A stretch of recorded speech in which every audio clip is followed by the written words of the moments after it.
Si Joe Air Twin Stroller. Okay. So as you can see, meron siyang kasamang raincoat. Good for newborn po ito ang 3 years old. Depende po sa laki at timbang ni baby ko, kakayanin po ng 4 to 5 years old. Very good condition po ito. Okay. So ito po yung pinaka full details po niya. Okay. Ito yung rain cover niya. Yan. Pinapatong lang po ito. Yan. So sa canopy, ayan. Not faded, no discoloration po. Yan. Okay. Peekaboo. Ayan yung peekaboo niya. Okay. So, pag i-fold po yan, pag ganyan lang. Okay. So, may extra fusion pad na rin po siya. Ayan. Baliktaran po yan. Kung gusto niyo pong dalawang color blue o dalawang violet. Okay. So, 5 harness po siya. Wala pong putol. Ayan. Safe na safe si baby. Okay. Ayan. Okay. So, may handlebar siya.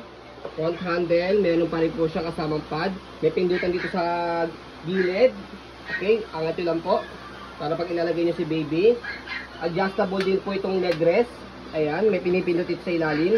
Pag nakaupo sila baby. Ayan. Okay. So, footrest. Okay din po siya. Ayan yung details. Okay. Okay na okay din po yung gulong po niya. Easy to maneuver. Ayan. Magsiswivel. Okay. Ayan. So, lockable din po yan ha. Ayan. Baba nyo lang po ito. Ayan. Angat nyo lang po para kung sakaling ayan. Naka one way lang siya. Nakalock. Okay. So, body frame sa kabilang side. Ayan. Okay. Okay. So, body frame naman sa kabilang side. Ayan. Okay. So, yung likod po niya. Yan yung gulong. Okay. Okay na okay din po yung gulong niya. Okay. So, stopper niya. Ayan, naka-go. Kapag kayo na po ito yung siya, naka-cable naman po yan. Ayan, naka-stop na. Okay. So, pagdating naman sa likod, yan yung details niya. Hindi po yung faded. Okay. Ayan, marami po kayo may lalagay sa basket. May tier lang. Okay. So, yan. Okay, may makita lang kayo ditong tier. Pero no problem for that. Hindi naman ma-affect sa performance yan. Okay, tatayin na lang po namin. And then, yan yung basket, malaki. So, dito po siya ina-adjust. Ayan. Okay, kapag ka po ihiga.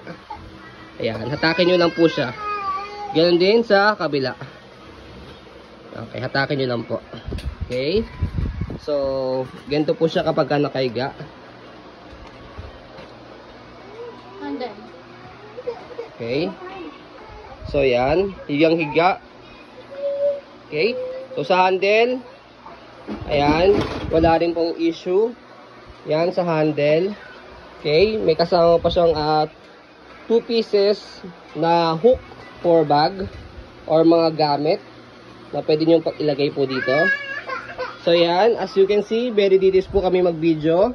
Okay. Sa pag-fold niya, so, slide nyo lang po ito and then press. Kasi pag hindi nyo in-slide to, matigas, nakalock siya. Okay? Slide, press, and then fold po ninyo pababa. Okay? Alalayan nyo rito sa front handle. And then, yan. Okay? So, after nyan, maglalak naman siya dito sa gilid ng kusa.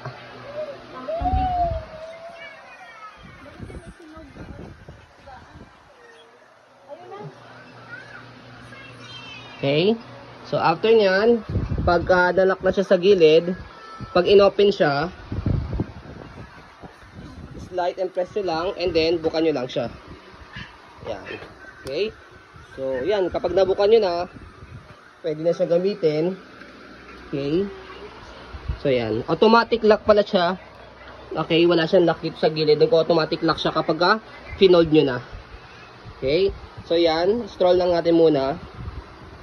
Yan, okay? Para makita po ninyo na wala po siyang issue kapag diniliver po sa inyo. Okay, so yan. Okay, as you can see, very details po kami mag-video. Kasi ang shop policy po namin, no refund, no exchange po. Okay? What you see is what you get. So yun po, maraming salamat po. Have a nice day and God bless po.